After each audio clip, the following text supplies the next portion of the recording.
이어서 패널 토론으로 진행을 하도록 하겠습니다. 오늘 패널에는 앞서 발표하신 세 분 이외에 조남혁 교수님, 서울의대 미생물학 교실의 조남혁 교수님 참석해 주셨고요. 그 다음에 울산의대 감염내과의 김성한 교수님, 그 다음에 동아일보의 이진한 정책사회부 부장님, 그 다음에 이화의대 예방의학의 박혜숙 교수님이 참석해 주셨습니다.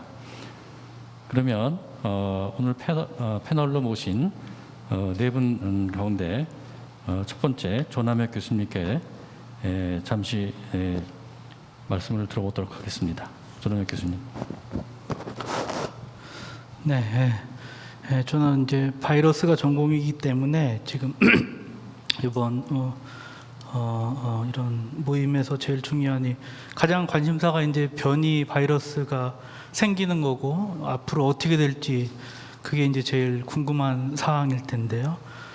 사실 이전 포럼에서도 말씀을 드렸지만 사람한테서 감염병을 일으키는 바이러스는 지금 이 코비드 19까지 7가지가 있습니다. 그래서 이전에 사람에서 감기를 일으키는 바이러스가 4가지가 있고, 여러분 많이 들어보신 사스 코로나 바이러스, 메르스 코로나 바이러스, 그 다음에 이번에 코비드 19 바이러스가 있습니다. 이전에 그 감기를 일으켰던 4가지 코로나 바이러스를 포함해서 이 모든 코로나 바이러스들은 박쥐나 다른 동물에 있다가 사람에 와가지고 감염병을 일으키는 것으로 그렇게 알려져 있고, 사스나 메르스는 그걸 실패를 한 거죠. 실패를 해서 지금 없거나 아주 드물게 감염병을 일으킵니다. 나머지 4개의 감기 휴먼 코로나 바이러스는 그거에 성공한 것으로 보입니다. 적어도 80년 전에서 800년 전에 사람한테 와서 적응을 했습니다. 지금 코비드 19 바이러스는 사스하고 메르스하고 다르게 지금 성공적으로 사람에게 와서 어댑테이션하고 적응하고 있는 것으로 보이고 5번째 휴먼 코로나 바이러스가 될 것으로 보입니다. 그러면 왜 사스하고 메르스는 실패했고 이 코비드 19을 포함한 다른 코로나 바이러스들은 성공을 했을지 그걸 이제 아는 게 중요할 텐데, 지금 계속 이슈가 되고 있는 이 변이가 이제 제일 중요한 모티브가 될 것 같습니다. 사스 코로나 바이러스 같은 경우에는 사양 고양이에 있던 바이러스가 계속 말씀 들으신 그 스파이크의 아미노산 2개가 바뀌면서 숙주 사람의 감염력이 거의 1000배 이상 증가하면서 소규모 아웃브레이크를, 그때 8,000명 정도 아웃브레이크를 일으켰습니다. 메르스 바이러스 같은 경우에는 낙타 바이러스가 그대로 사람한테 옵니다. 변이 없이. 근데 전파력이 매우 낮죠. 지금 전파력이 낮은 사스하고 메르스하고 그다음에 전파력이 높은 이 코비드 19이나 다른 사람 코로나하고 가장 다른 특징은 이 감염된 다음에 바이러스가 제일 많이 나오는 시기가 다릅니다. 사스나 메르스는 감염되고 증상이 일어난 다음에 거의 2주차에 바이러스가 제일 많습니다. 그러니까 아프기 시작할 때 격리하고 진단해서 그 바이러스가 감염되어 있으면 방역으로 우리가 쉽게 차단을 할 수가 있습니다. 상대적으로. 하지만 이 코비드 19는 사람으로 들어올 때부터 특징이 감염되고 증상이 나타나기 직전 2, 3일이 가장 많은 바이러스를 나타냅니다. 그러니까 이 사람이 아프지 않고 바이러스를 많이 생산하기 때문에 미리 진단하고 미리 격리하는 것이 힘들기 때문에 지금 이렇게 전파가 빨리 되고 있습니다.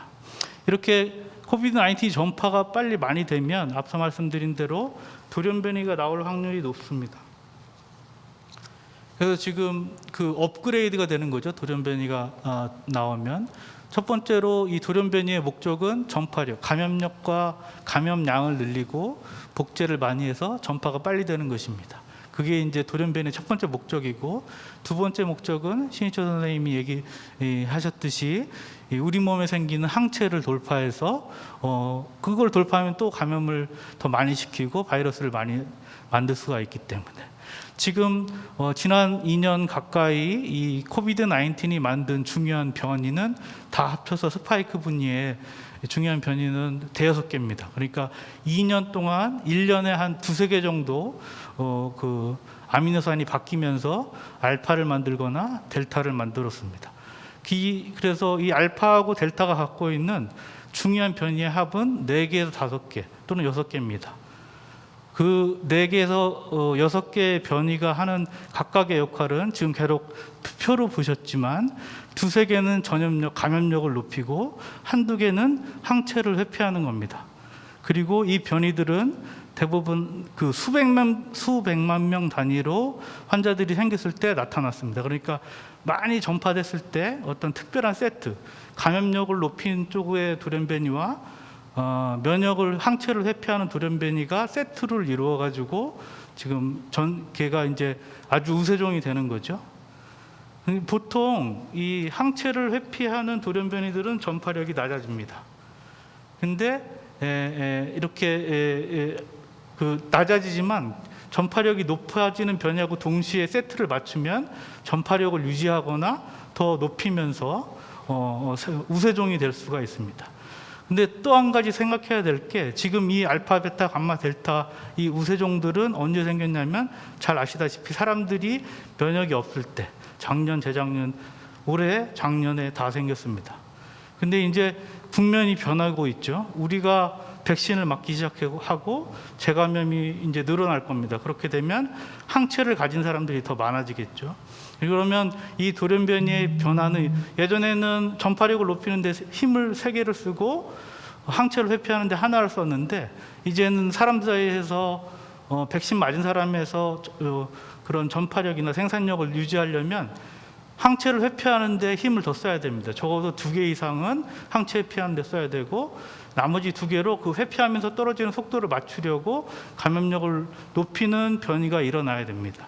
그 세트가 그러면은 지금 상태에서 백신이 계속 늘어나고 그다음에 한번 감염됐던 사람이 늘어나게 되면은 이 운동장이 바뀌는 거죠. 이 앞에는 사람들이 감염력이 없었기 때문에 100m 달리기, 즉 감염력을 제일 잘하는 바이러스가 우세종이 됐지만 이제는 경기장이 점점 장애물 경기장으로 바뀝니다. 사람들이 항체라는 장애물을 가지고 있기 때문에 이 바이러스들은 그거를 돌파해야 되고 그러면서 이제 그런 전파력이나 감염량이 줄어드는 방향으로 프레셔가 더 많이 작용하겠죠. 이 바이러스가 사람한테 백신이나 한번 감염된 그런 집단 면역을 얻은 사람한테 적응하려면 그쪽으로 진화를 해야 됩니다. 근데 이제 이게 이런 진화의 방향은 사실은 그 코로나 바이러스 이전 사람 코로나 바이러스에서 가늠해 볼 수 있고 보통 휴먼 코로나 바이러스, 사람 코로나 바이러스, 감기 코로나 바이러스는 10년이 지나면 스파이크의 아미노 액시드가 한 20-30개 바뀝니다. 지금 이 코비드-19이 1년에 2-3개씩 중요한 변이가 있는데 10년 지나면 그 레이트하고 지금 비슷한 상황으로 가고 있고 다만 그 프레셔 자체가 정말 속도를 높이는 쪽에 얘가 어느 쪽으로 신경을 쓰고 항체를 회피하는데 얼마나 그 변이의 힘이 많이 작용했는지는 좀 시간이 지나봐야 되겠지만 지금 이 백신이 이렇게 전체적으로 빨리 보급이 되고 있고 그 다음에 이제 이런 뭐 재감염이나 이런 걸 통해서 항체를 갖게 되면 궁극적으로는 속도가 좀 줄어드는 방향으로 그렇게 감염 변이가 일어나지 않을까 생각을 합니다. 이건 이제 저희가 바이러스 학자들이 생각하는 낙관적인 방향이고요. 사실은 모르죠.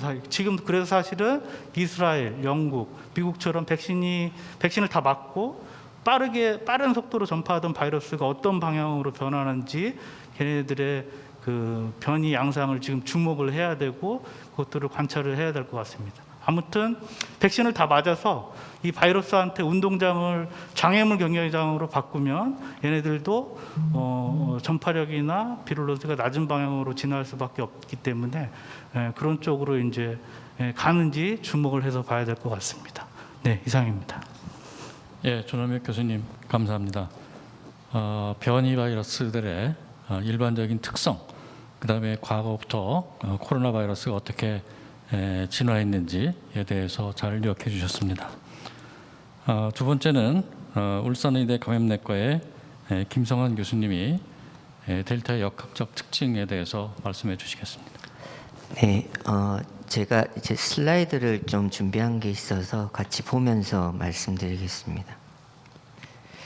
그 시계를 한 두세 달만 돌려보면 사실 델타가 나오기 전에 시대로 가보면 백신 그 mRNA 백신은 거의 95% 백신 효능이 컨시스턴트하게 잘 나왔습니다. 그 다음에 중증도도 90% 이상 감소시키고 특히 무증상 감염도 80~90% 감소시킨다고 보고가 됐고 아주 적은 수에서 돌파 감염이 있었는데 돌파 감염이 생긴 경우도 바이러스 배출량이 적어서 추가 전파에 차지하는 중요성이 낮다. 그다음에 알파, 베타, 감마는 수개월 동안 우세종이 되지 않아서 굉장히 분위기가 좋았습니다. 그래서 5월 중순에 CDC에서 백신 맞은 사람은 하고 싶은 거 그냥 다 해라. 마스크 벗어도 된다. 그렇게 했고 결국은 이제 7월 초에 이제 바이든 대통령이 인디펜던스 프롬 바이러스를 선언했죠. 근데 사실 이제 5월쯤에 이제 인도에서 이렇게 30만 명씩 이것도 저평가됐다고 생각하는 일이 생기고 있었는데 그냥 인도라는 나라가 백신도 별로 안 맞고 뭐 조금 미개해서 그러니 너무 좀 안이하게 생각했습니다. 사실 굉장히 다른 바이러스가 큰 문제를 야기하고 있었습니다. 이제 이 바이러스가 이제 좀 특징을 좀 보면 이제 바이러스 양이 굉장히 많은 거를 그래프로 보면 알 수 있고요. 그 다음에 이제 이 백신에 대한 회피 문제인데 어쨌든 이 델타가 나오고 나서 이 백신 효능이 10에서 20% 정도, 그러니까 화이자는 94에서 90%, 그다음에 아스트라제네카 75에서 한 10% 이렇게 감소하는 걸로 나왔고 특히나 이게 항체가가 좀 낮으면 낮을수록 훨씬 더 효능이 확 떨어지는 현상이 나왔습니다. 그래서 델타가 유행하고 나서는 1차 접종에도 원래는 델타 전에는 한 5~60% 효능이 있었는데 거의 30%로 거의 뭐 효과가 없는 정도로 떨어뜨리고 그러다 보니까 이게 백신 맞고 이스라엘이나 미국은 한 6개월 정도가 지나면서 웨이닝이 생기면서 항체가 조금 떨어지기 시작했는데 그게 델타가 효능 감소를 더 가속화시키면서 실제 지금 이제 한 델타가 나온 한 6개월 지난 시점에서 나온 데이터를 보면 거의 한 75% 백신 효능이 유지되다가 50%까지 감소되는 이런 현상이 발생했습니다. 이런 게 이제 환자 수를 급격하게 증가시키는 걸로 보면 되고 그래서 이 기초 재생산 지수 말씀드린 대로 한 2배 이상 높고요. 그 다음 또 중요한 게 아까 조남 스님이 잠깐 말씀했는데 델타가 최근 나온 데이터 보면 증상 전에 바이러스를 배출하는 경우 이전 스트레인들은 한 50% 정도 저희가 보는데 한 75%로 거의 대부분 증상 전에 바이러스가 굉장히 많이 나와서 무증상 시기에 전파가 더 많다고 지금 보고 있습니다. 그러니까 이제 더 전파력도 높고 무증상에 더 많이 감염시키니까 증상 생기기 전에 이게 그 컨트롤하기가 아주 어려운 바이러스일 수밖에 없습니다. 그 다음에 아까 말씀드린 대로 거의 한 6개월 지난 2차 접종자들이 한 50%, 60%까지 효과가 떨어지니까 돌파 감염이 당연히 많아지고 더 중요한 거는 아까 델타 이전 시절은 돌파 감염이 돼도 바이러스 양이 더 적다고 했는데 바이러스 배출량이 백신 안 맞은 사람과 거의 유사할 정도로 많기 때문에 추가 전파를 더 잘 유발하게 됩니다. 다행스러운 거는 어쨌든 이 백신에 의한 중증도 감소는 유지되지만 델타 자체에 의한 중증도가 어드서스트 해보면 한 2배 정도 증가하기 때문에 백신을 아무리 맞아도 이제 이 돌파 감염자에서도 또 좀 중환자가 그러니까 돌파 감염 아닌 사람에서 그러니까 백신 안 맞은 사람에서 중환자가 많이 생깁니다. 결국은 이제 그래서 미국 CDC에서 다시 이제 델타 시절에 7월 말에는 이제 백신 맞은 사람도 실내에서는 다 마스크를 써라 그렇게 이제 선언을 했습니다. 그래서 이제 델타 이후의 시절로 이제 지금 저희가 어떻게든 이거를 잘 극복해야 되는데 다행스러운 거는 어쨌든 지금 송준 선생님이 좀 말씀해 주셨는데 부스트 샷을 했더니 부스트 샷 안 한 거와 비교해서 한 또 80% 양성자를 떨어뜨리는 걸로 돼 있어서 다시 백신 효능을 한 95%까지 올려주는 걸로 돼 있습니다. 그래서 지금 이제 이스라엘에서 초기 데이터가 이렇게 나왔고 미국에서도 이제 열심히 6개월 지난 사람에서 부스트샷을 하고 있습니다. 그래서 저희도 역시 이거를 극복할 수 있는 방법은 계속 거리두기를 강화하기도 어렵고 이렇게 경제도 돌려야 되고 학교도 가야 되기 때문에 그런데 이 델타의 경우는 거리두기를 지금 형태로 해가지고 컨트롤하기 어렵습니다. 계속 환자 수는 증가할 수밖에 없고 백신을 열심히 놓고 부스터샷까지 하면서 어느 정도 환자 수를 우리가 중환자를 컨트롤할 수 있는 정도로 감당하면서 계속 부스터샷을 하면서 천천히 그런 거리두기를 좀 완화하는 수밖에 없다고 저는 생각하고 있습니다. 네, 이상입니다. 네, 감사합니다. 지금 이제 델타 변이에 대해서 여러 가지 추이라든가 이 백신 접종 관련해서 잘 정리를 해주셨습니다. 세 번째는 동아일보의 이진환 기자님께서 발표를 해주시겠습니다. 안녕하세요. 동아일보 이진환입니다. 또 이 무대란다. 이 포럼의 현장에서 토론자로 나왔는데 벌써 1년 내도록 이제 이런 상황이 계속 생기다 보니 저희들을 포함해서 많은 의료진 또 기자들도 그렇고 다들 좀 피곤해하고 힘들어하는 상황이 많이 생기고 있습니다. 사실 이 시기적으로 좀 적절한 내용의 어떤 지금 포럼이 열린 것 같고요. 변이형 신종 코로나 감염의 대책인데요. 사실 저는 일반 국민들하고 많이 접촉을 해야 되고 궁금증을 많이 알아봐야 되는 그런 위치에 있다 보니까 그 델타 바이러스가 과연 그러면 지금 현재 우리 많은 국민들이 이미 백신을 맞은 분들도 계시고 이제 곧 맞을 그런 젊은 친구들도 있게 돼 있는 상황인데 백신을 이제 곧 맞게 될 사람들이 궁금한 것은 과연 이 델타 바이러스가 과연 어떤 백신을 맞았을 때 좀 더 효과가 있을까 뭐 그런 얘기를 많이 물어보고 있고요. 또 맞은 사람 같은 경우는 이 델타 바이러스 맞았음에도 불구하고 왜 이렇게 감염자들이 속출하고 돌파 감염이 생기는 걸까? 그러면 다시 부스샷을 맞아야 된다는 얘기도 있는데 그럼 어떠한 백신을 맞아야지만 그런 돌파 감염을 또 예방할 수 있을까? 이런 얘기들을 많이 하고 있습니다. 사실 좀 모순되죠. 사실 왜냐하면 백신 같은 경우 국민이 선택할 수 있는 게 아니지 않습니까? 어차피 국가에서 지정된 기간에 지정된 백신을 맞아야 되는 거라서 이런 백신이 어떤 델타 바이러스 효과가 있다고 한들 그걸 어떻게 할 수 있는 상황이 또 아니고요. 근데 많은 국민들이 델타 바이러스의 돌파 감염에 대해서 굉장히 두려워하고 있는데요. 이 두려움의 그를 보면 사실 기존의 언론 쪽에 또 굉장히 걸러지지 않는 그런 취재 경쟁에 의해서 나오는 그런 좀 기사들도 굉장히 많았고요. 그런 거에 대한 큰 영향 때문에 오히려 변이 바이러스를 관련해서 많은 사람들이 무서워하고 두려워하고 그런 것 같습니다.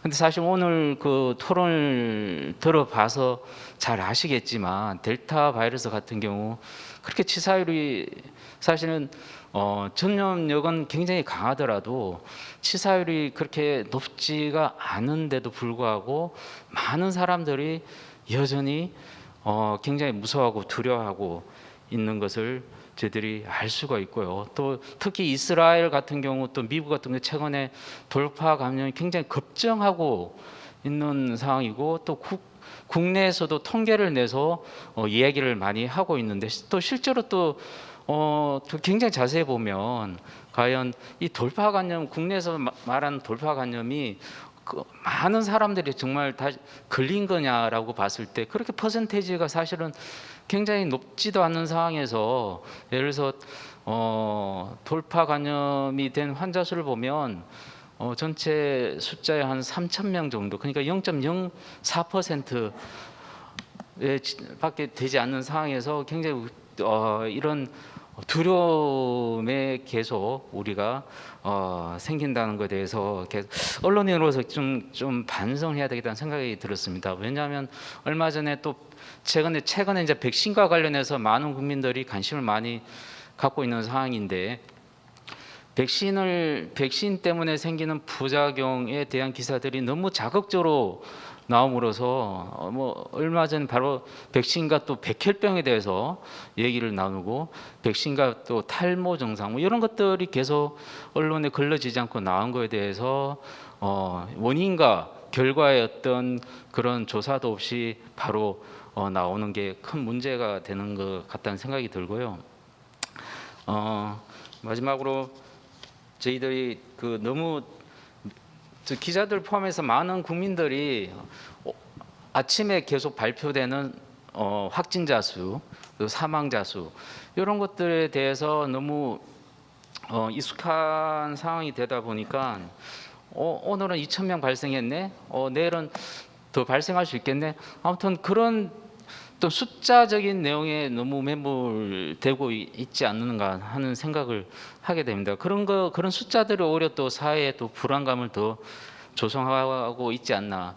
최근에 이제 위드 코로나를 얘기를 하면서 연착륙을 시키기 위해서 많은 전문가와 정부 당국이 굉장히 그 고민을 많이 하고 있는 상황인데 이 코로나 시대에 이런 과학적인 접근 이외에도 과연 그러면 이 코로나 시대에 어떻게 살아야 될지에 대한 어떤 철학적인 또 윤리적인 이런 교육적인 또 답이 필요한 시기가 아닌가 하는 또 생각을 하게 됐습니다. 이상입니다. 예, 감사합니다. 국민들이 피부로 느끼는 여러 가지 상황들에 대해서 말씀을 해주셨습니다. 여러 가지 대책이 필요할 텐데 그 대책이라는 것이 굉장히 제한적일 수밖에 없는 그런 안타까움도 있습니다. 오늘 마지막 그 패널로 이화여대 예방의학의 박혜숙 교수님 모시겠습니다. 안녕하세요. 저는 이제 그 변이 바이러스 오늘 이제 대책 얘기를 하면서 그 부분에 있어서 주로 좀 정책적인 얘기를 좀 하려고 합니다.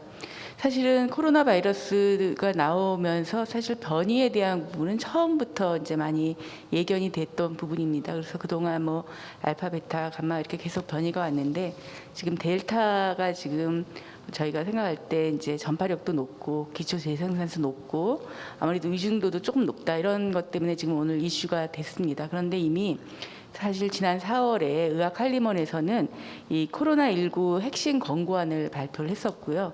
그때 이제 그 정책 분야 권고안 중에 이런 내용이 있었습니다. 변이주에 대한 대응에 대한 건데요. 전 세계적으로 유행하기 시작한 변이주가 전파 속도, 중증도, 백신의 효과 등에 영향을 주고 있어서 이러한 변이주가 국내에 유입되어 새로운 유행주로 자리 잡지 못하도록 첫 번째 감시망을 확충하고 두 번째 신속한 격리를 하고 세 번째 효과적 백신의 접종이 필요하다 이렇게 권고를 이미 한 바가 있습니다. 그래서 저는 오늘 이 세 가지 측면하고 또 최근 좀 이슈가 되고 있는 이제 의료 체계 그리고 방역 체계 전략에 대해서 말씀을 좀 드리고자 합니다. 먼저 감시망 확충과 신속 격리 부분인데요. 앞서서 이제 뭐 감시 체계 진단 검사하면서 얘기가 나왔던 것처럼 사실 이런 변이주에 대해서 이미 글로벌 네트워크 감시 체계 이렇게 국내에서 갖추고 있고 그래서 변이주의 국내 유입 여부를 이제 조기에 감지를 하고 있는 것으로 이제 알려져 있습니다. 그래서 해당 여러 국가에서 이제 변이가 보고되면 그 국가에서 입국하는 사람들에 대해서 격리를 해서 국내에서 이제 우세종이 되지 않도록 차단하는 시스템을 이제 가동을 하고 있습니다. 근데 그럼에도 불구하고 지금 이제 간시 쪽이었던 델타형도 이제 저희 국내 우세종으로 자리를 잡았고 또 아까 여러 선생님들 말씀해 주셨던 것처럼 이제 상황이 이제 백신 접종이 되면서 또 다른 새로운 변이주가 생길 것들이 예상되고 있는 그런 상황이기 때문에 지금 국내에서 갖춰져 있는 감시망에 대해서도 다시 한번 점검을 더 하고 또 이제 확충하는 노력 그리고 또 하나 더 중요한 거는 이 감시 결과를 갖고 어떻게 신속 대응을 해서 국내에서 이제 더 차단되지 않도록 할 수 있는가 대응으로 이어지는 체계를 점검해야 될 필요가 있겠다라는 걸 말씀드리고 싶습니다. 두 번째는 이제 효과적인 백신 접종에 대한 부분입니다. 이 부분에서는 백신 접종의 속도를 높여야 된다 말씀을 드리고 싶습니다. 초기에 우리 백신 접종 전략은 이제 또 굉장히 더 많은 사람한테 백신 접종을 하는 것. 그래서 1차 백신 접종자를 이제 늘리는 그런 방향으로 시작을 했었다가 이제 변이 바이러스에 대한 백신 효과가 평가되면서 백신 접종 완료율이 이제 또 중요해진 부분도 있습니다. 질본청에서 발표되는 그 백신 접종과 위중증 환자 수의 특성을 보면 이제 연령대별 접종 완료자 비율과 위중증 환자 수가 반비례하고 또 확진자의 90% 이상이 미접종자이고 중증 및 사망자의 90% 미접종자이다 이런 보고를 하고 있습니다. 그래서 우리 미접종자를 대상으로 한 백신 접종의 속도를 높이는데 거기에 덧붙여 백신 접종 완료를 당겨야 할 필요가 있겠습니다. 이 백신 접종의 장애로는 계속 얘기됐던 게 이제 백신의 어떤 그 수급성 이런 부분, 그다음에 접종 시스템의 어떤 집행 역량, 그리고 백신 접종에 대한 거부나 유보적 태도 이런 부분이 이제 일종의 그 장애로서 얘기가 되고 있고 그걸 해소하기 위한 노력들을 많이 하고 있는데요. 저는 여기에 지금 또 다른 문제를 하나 고려해야 된다고 말씀을 드리고 싶습니다. 즉 취약 집단의 백신 접근성입니다. 지금 현재 이제 백신 접종 연령대가 18에서 이제 49세 연령대이고 이건 지금 근로 현장의 연령대가 됩니다.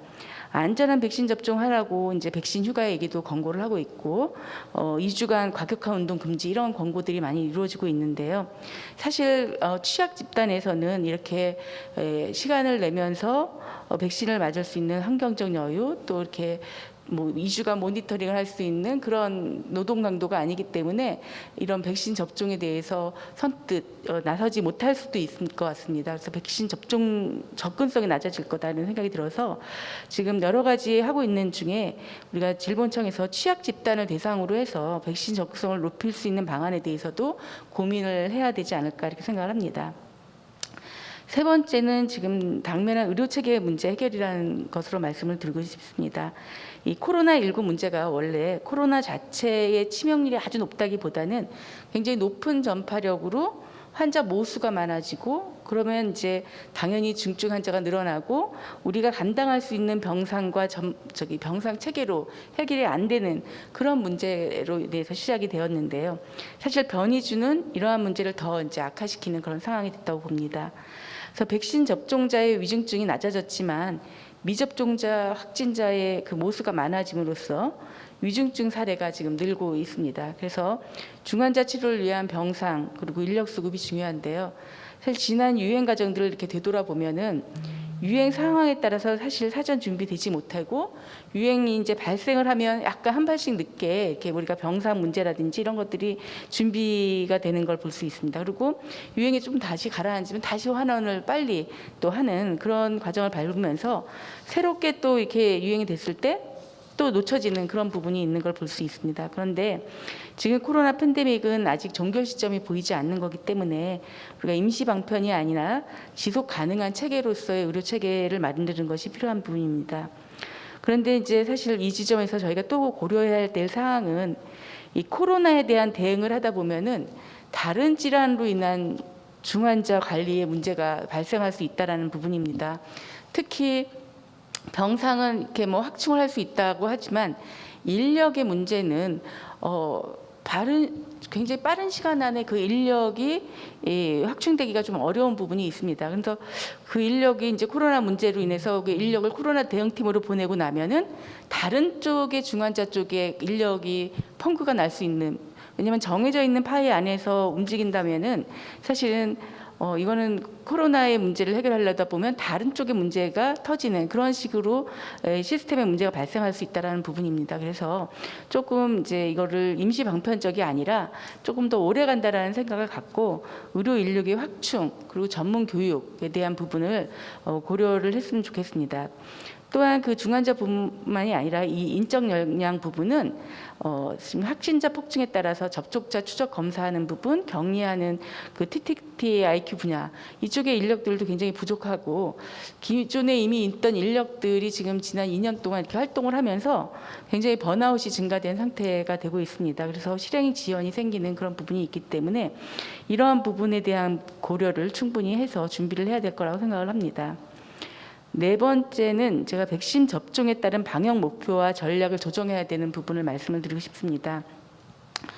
백신 접종을 지금 우리나라보다 좀 먼저 한 나라들, 그렇게 해서 접종률이 굉장히 높아진 나라들에서는 보면은 방역 목표를 각각 이렇게 다시 재설정해 나가는 모습을 볼 수가 있습니다. 그래서 우리나라도 백신 접종률이 이제 완료율이죠. 완료율이 올라가게 되면은 이 방역 목표의 방향을 지금 감염 예방으로 할 것인지 아니면 이제 위중증 관리로 할 것인지 아니면 그 둘의 조화로 갈 것인지 이 목표를 설정을 이제 정해야 될 때가 올 것 같습니다. 이 방역 목표에 따라서 사실 아직 시행되고 있지 않았던 소아아동의 백신 접종 계획 그리고 앞으로 시행할 부스터샷의 그 대상이 고위험군만 대상으로 할 것인지 전체를 대상으로 할 것인지 등 이 세부 계획들이 좀 달라질 수 있기 때문에 목표 설정에 대한 사전 준비를 좀 시작을 해야 될 때가 됐습니다. 이럴 목표를 설정하기 위해서는 먼저 이 시행한 국가들에서의 방역 정책의 변화와 효과 분석도 해야 되지만 우리나라의 그동안의 방역 정책과 감염 예방 효과 데이터를 분석을 해야 될 필요가 있겠고요. 그리고 이행 시기에 대한 검토, 그리고 이행 단계에 대한 방역 정책의 검토 이런 것들이 있어야 할 거라고 생각합니다.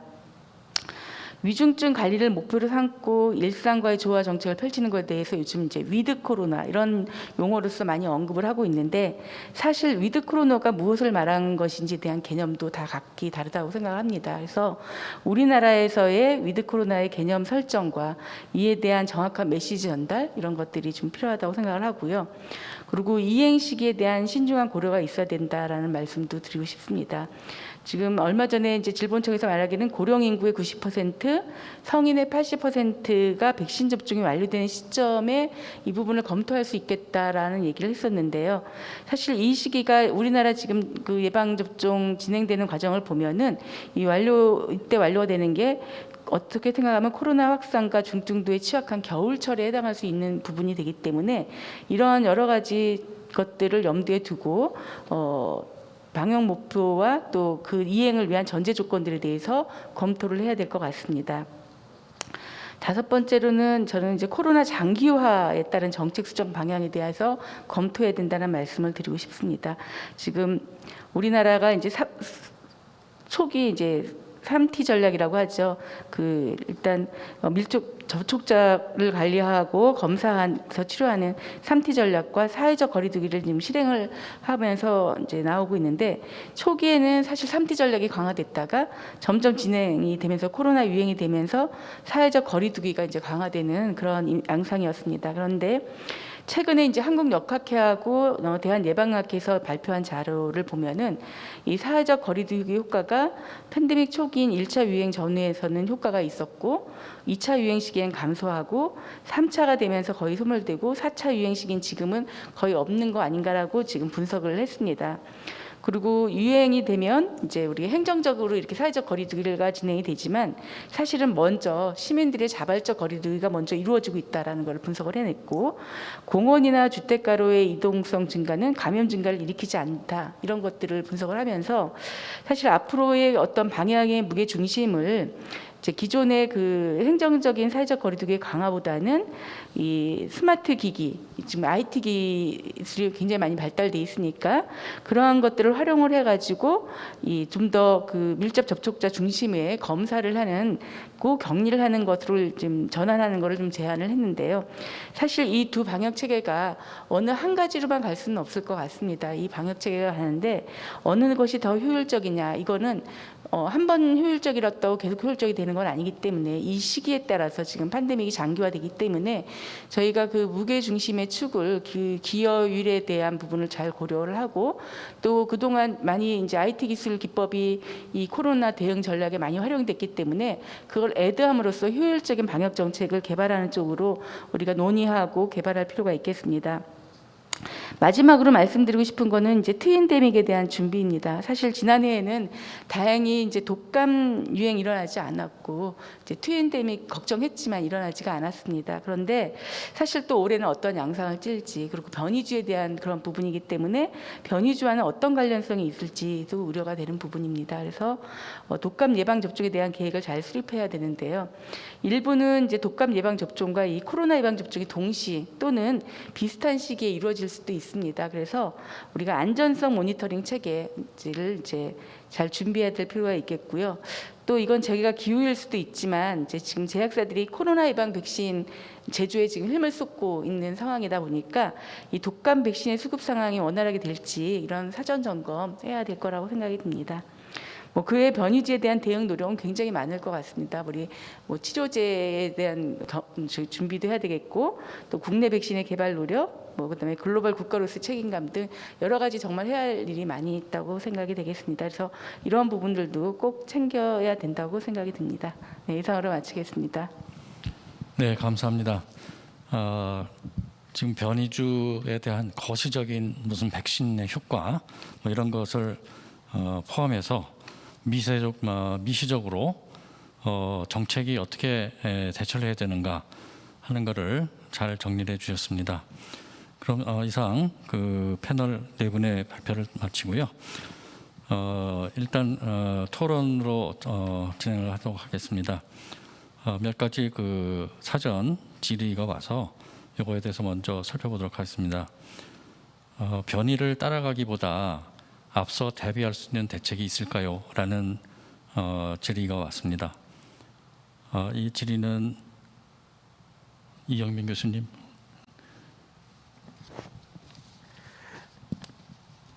예, 굉장히 어려운 질문인 것 같은데요. 변이를 따라하기보다 앞서 대비할 수 있는 대책이 있을까요라고 말씀을 주셨는데 사실 변이라는 게 결국 영향을 주는 거는 전파력, 중증도, 그다음에 백신에 대한 예방 접종에 대한 회피 이런 것들이 될 것 같습니다. 그래서 어차피 여기에 대한 대책은 크게 다르지 않다고 생각이 되고요. 기본적으로 코로나19와 같은 감염병에 대해서 저희가 원활하게 대비할 수 있는 그러한 대책을 수립하고 있다면 큰 문제는 없을 것 같고, 다만 이제 면역력 회피에 관련된 문제에 대해서는 이거는 이제 뭐 대비할 수 있는 대책이라기보다 어떻게 보면 궁극적인 해결 방안이 될 텐데, 신해철 교수님께서 말씀 주셨던 것처럼 어떻게 보면 이제 뭐 슈퍼백신이라고 얘기를 해야 될지 모르겠지만 사베코 바이러스 전체에 대한 지금 백신 개발들이 여러 군데에서 지금 제한이 되고 있고, 거기에 대한 가능성도 얼마 전에 논문으로 발표가 됐었기 때문에요. 그런 부분들에 대한 것들을 저희가 고민해 볼 필요는 있을 것 같습니다. 예, 감사합니다. 다음 질문은 국내에서 없었던 델타 변이의 국내 유입을 막지 못한 이유는 무엇일까요? 이렇게 되어 있는데요. 이거는 김성환 교수님 혹시? 이 지금 미국하고 이제 영국, 이스라엘 이런 데서 지금 백신 접종률이 우리보다 훨씬 높은데 환자 수가 급격히 증가하는 거는 지금 현재 이제 전문가들 분석은 방역 조치를 너무 빨리 풀었던 게 가장 큰 원인이라고 생각하고, 그렇게 되면 이제 행동들이 이제 사람의 행동이 제일 중요합니다. 이게 마스크를 벗고 모임을 많이 하고 실내에서 많이 모이고 이런 것들이 이제 한여름이 되면서 에어 컨디셔닝을 해야 되고 이런 거랑 맞물려서 이제 환자가 급증하게 됐는데, 플러스 이제 거기에 전파력이 센 델타가 마침 시기적으로 들어오고, 그 델타가 이제 백신 접종 기간이 좀 길어지면서 웨이닝 이뮤니티랑 백신 효능이 같이 감소하면서 이제 그런 결과를 초래한 거로 지금 해석하고 있고, 우리나라의 경우는 우리나라도 물론 이제 그 방역 정책을 6월 말쯤에 이제 좀 약간 완화한 측면이 있지만, 그래도 우리나라는 계속 마스크 착용이나 이런 거는 지속하고 있었습니다. 이제 그럼에도 불구하고 이 델타, 우리나라의 경우는 제 생각은 델타의 영향이 가장 크다고 생각합니다. 그 약간의 방역 조치 완화와 더불어서 이제 백신 접종률이 낮은 상태에서 굉장히 전파력이 센 델타가 유입되면서 어쨌든 현재의 방역 그런 거리두기에는 이 델타와 같은 전파력이 센 바이러스를 막기는 불가능하고, 훨씬 더 봉쇄와 같은 조치 외에는 사실 방법이 없는 바이러스가 유입이 됐기 때문에 이런 현상이 일어난 걸로 생각합니다. 예, 감사합니다. 다음은 계절마다 주요 변이가 발생하는데, 이건 아마 그 신종 플루를 말씀하시는 것 같은데요. 이와 같이 그 코로나 바이러스도 엔데믹하게 변하는 건가요? 라는 질문이 있습니다. 이거는 조남익 교수님이. 네, 앞서 말씀드린 대로 이 바이러스는 계속 이제 변화를 하고 있는데 독감과 비교해 가지고 변이율은 상당히 낮습니다. 그래서 지금 말씀드린 대로 주요 변이가 1년에 한 2, 3개, 두세 개씩 앞으로도 계속 축적이 될 것 같고, 다만 그 변이의 방향이 전파력을 빨리 할 것인지 아니면 우리가 다 백신을 맞아서 백신을 회피하는데 주력된 그런 변이가 나올 것인지 그건 앞으로 좀 지켜봐야 될 것 같고요.